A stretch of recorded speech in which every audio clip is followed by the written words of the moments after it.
నమస్కారం. దాసరి రాము తెలగా బలిజ కాపు చేసి మన రేపు రాబోయే ఎన్నికల సందర్భంగా శ్రీకాకుళం జిల్లా వచ్చాం. పొద్దున హెచ్ఎల్ నియోజకవర్గం బీజేపీ అభ్యర్థి ఎన్ ఈశ్వరరావు కలిసాం.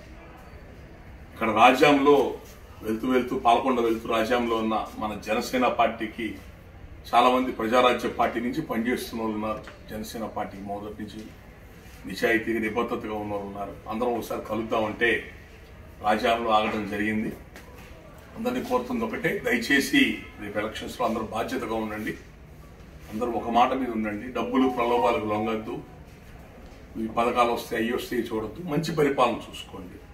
నిజాయితీ కలిగిన వ్యక్తులు గెలిపించండి. నిజాయితీ గల ప్రభుత్వాలని ఏర్పాటు చేసుకోండి. అండ్ పవన్ కళ్యాణ్ గారు మంచి ఆలోచనతో ముందుకెళ్తున్నారు.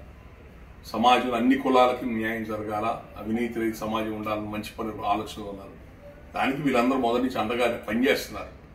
వీళ్ళందరూ ఆ పార్టీ పని చేయకపోయినా పర్వాలేదు. పేద వర్గాల నుంచి వచ్చిన పార్టీ పని చేయలేకపోయినా కనీసం ఎలక్షన్స్ లో ఉన్నప్పుడు జాగ్రత్త ఓట్లు వేసే ప్రయత్నం చేయండి. జనసేన పార్టీ, బీజేపీ పార్టీ కూటమికి మీరు అందరూ కూడా అండగా ఉండాలని కోరుకుంటున్నాను. Thank you. జై జనసేన. జై జనసేన అందరూ. జై జనసేన. జై జనసేన. జై పవన్ కళ్యాణ్. దాసరి రాము గారి నాయకత్వం.